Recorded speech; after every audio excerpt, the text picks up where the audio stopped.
para tratar de um assunto que me parece bem plausível, que é a perseguição que ele estava sofrendo da maior potência do mundo, militar e econômica, que envolvia diretamente a atuação do Banco Central nisso.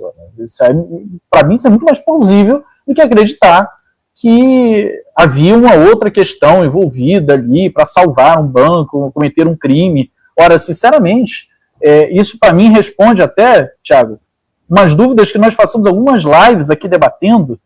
Qual foi o impacto das medidas, né, da Magnitsky contra o Alexandre de Moraes? Ele teve que trocar de banco ou não? Os bancos perseguiram ele ou não? Atenderam às imposições do Trump ou não? Tudo isso a gente se questionou aqui durante muitas lives, né?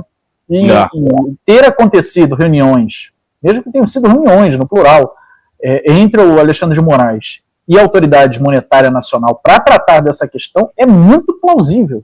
Muito plausível.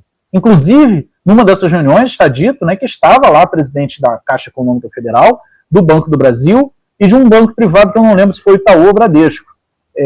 Que aí já deixa claro para a gente aonde o Alexandre de Moraes tem conta. Né, porque provavelmente esses 3 bancos estavam ali não para falar do Vorcara, porra. Estavam ali para falar do quê? Qual a utilidade de estar o presidente de cada um desses bancos ali junto com o presidente do Banco Central quando se sabe que o ministro está sendo atacado em suas contas correntes nos bancos em que ele possui conta? Acho que isso para mim é uma prova, inclusive, de qual era o tema da reunião. Exatamente. Tiago, essas 6 fontes só falaram para Malu Gaspar. Aqui vem um excelente ponto do Rogério Despachante. Porque você percebe que todo mundo tem feito uma defesa da Malu Gaspar, mas dificilmente alguém está conseguindo dar substância de extensão à matéria. O que acontece normalmente quando a gente faz uma denúncia forte dessa, Samuel? Os outros jornais vão para cima, né?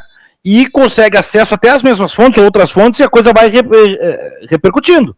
E aí vai sair notícias com algum grau de exclusividade ou de repercussão dos outros jornais. Até agora é o seguinte, ó. Só há a Malu Gaspar disse, a Malu Gaspar noticiou, e defendamos a Malu Gaspar, mas eu tô atirando ela também lá na frente, porque virou um grande debate. Ninguém mais está debatendo se a Malu Gaspar tem fontes fidedignas ou não, se os outros jornalistas são um bando de competentes que não acessaram mais nenhuma fonte. Ninguém mais encontrou nenhuma comprovação. E o debate não é esse, o debate agora tem que defender a Malu Gaspar. Exatamente, é sobre o personagem, não sobre o fato. 2026 chegando e seguiremos juntos enfrentando o golpismo continuado. É a Terezinha Pinheiro que deixa um pingo generoso. Obrigado, Terezinha. A Deja, a fonte do professor Samuel é esse pool de jornais. É mais ou menos isso, né? Até ontem o jornalismo brasileiro era maravilhoso. Ronde, se nós achássemos o jornalismo brasileiro maravilhoso, eu, por exemplo, estava na mídia hegemônica agora, que é mais fácil de se empregar, né? E não tinha uma série de canais como o DCM tentando trazer à luz, ou pelo menos até agora, né? O DCM existe porque o jornalismo brasileiro não é maravilhoso, né? Porque o jornalismo liberal brasileiro, hegemônico brasileiro, não é maravilhoso, senão não precisava existir o DCM. Não precisava ter o DCM passado todos os últimos anos combatendo a mediocridade e o golpismo do jornalismo hegemônico brasileiro. Exatamente, perfeito, Samuel. Samuel Brown é foda, a inteligência se mostra na escolha do time. Mengo, diz o Frederico Moreira aqui. A posição da Mili seria um eco do episódio do Rogério Ceni? Rapaz, eu não sei, porque é tanto episódio com a Mili, cara, ela é uma polemicista, né? Polemizadora, eu não sei qual é o termo exato, mas ela gosta da polêmica. A coluna dela é uma coluna de polêmica e tem seu espaço, tudo bem, é uma coluna, para isso mesmo. É para pegar um fato relevante da semana e ver qual é o ponto. Eu acho que esse é o perfil, inclusive, que ela adota. Qual é o ponto minoritário nessa polêmica aqui? Eu vou adotar ele e vou carregar nas tintas e pronto. Isso é uma estratégia, gente. Isso é uma estratégia textual, uma estratégia de composição de personagem muito válida. E ela usa isso no futebol, geralmente, tá? Isso geralmente é no futebol. Nós estamos falando aqui agora porque isso descambou do futebol para uma outra área bem mais tensa. Olha aqui, ó. Sabiam que o Capone era gangster, foi preso pelo imposto de renda, diz o Deja 012 aqui, ó. Bano Samuel, flamenguista não, diz o Palhares aqui. E o Capone foi preso pelo imposto de renda porque ninguém disse que bastava, como que é, né, evidências, Quando você tem certeza, né? Não bastava a certeza de que ele era bandido, precisava provar que ele era bandido. Exatamente. Não provável que ele era bandido. Então pegaram ele naquele que puderam provar. Esse exemplo aí é o contrário do que parece que o nosso companheiro viu. O exemplo não se pode pegar alguém sem provas, não se pode acusar alguém sem provas. Acuse quando você tiver prova, nem que seja uma coisa muito menor do que aquilo que você suspeita que são os verdadeiros crimes dele.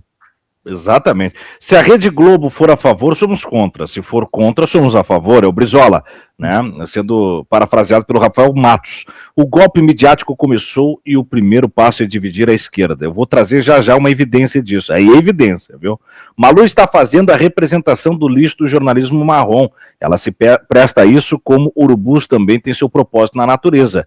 Malu tem para a Globo, é a Lourdes Machado aqui. Belo recado, Lourdes, obrigado. Eu acho interessante como há uma tradição, e aí é um comentário meu para você, tá, Thiago, que você é um jornalista. Tem uma tradição do jornalismo, que o Pedro até resvala por ela, né, que o jornalismo ele serve para incomodar o poder instaurado. Né? Só que é uma tradição, talvez ocidental, não sei afirmar, do jornalismo de identificar esse poder como governo. E essa é uma visão muito estadunidense das coisas. Quem é o sistema? Pro estadunidense, a forma como aquele país foi constituído, inclusive garantindo lá na primeira emenda o direito das pessoas terem armas para resistir às milícias estatais, etc. A visão estadunidense da coisa é o inimigo, o poder, o sistema é o governo que eu mesmo elegi. Não é a elite econômica, não é quem me escraviza. Então, veja, o escravo nos Estados Unidos era levado a acreditar, cobrava-se que ele aceitasse uma filosofia que dizia que o inimigo dele não era o dono dele, que escravizava, açoitava, matava, estuprava. Era o governo. Lá o governo, distante, que talvez fosse incômodo para o dono dele, né? Para o proprietário dele, para o senhor de escravo. Ele que tinha que ser identificado como inimigo, e não o opressor direto dele. Essa lógica, ela persiste nos Estados Unidos até hoje, com a ideia de que o inimigo real é o Estado, identificando tudo o resto como um livre mercado, onde as pessoas estão ali de boa fé, exceto o Estado. O Estado nunca está de boa fé. O Estado é sempre o inimigo. Essa lógica parece que é transportada... Se é governo, eu sou contra. E isso parece ter sido transportado para o jornalismo ao identificar que aquele que deve ser fustigado, incomodado, perturbado, exposto o tempo todo é o governo, nunca o poder econômico.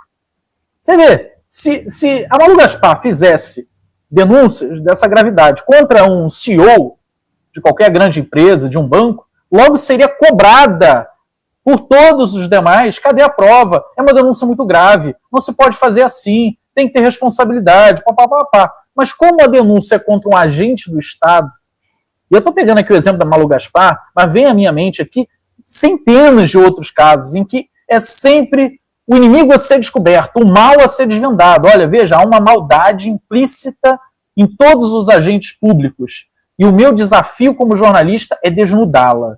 Pode ser, até existem maldades nos agentes públicos, como existem em qualquer outro. E desnudar é sim o papel do jornalismo, eu não estou dizendo que não é. A minha crítica aqui, Thiago, é o contrário. É dizer o seguinte, só existe essa maldade e só há essa identificação do poder a ser desvelado no agente público, nunca no agente econômico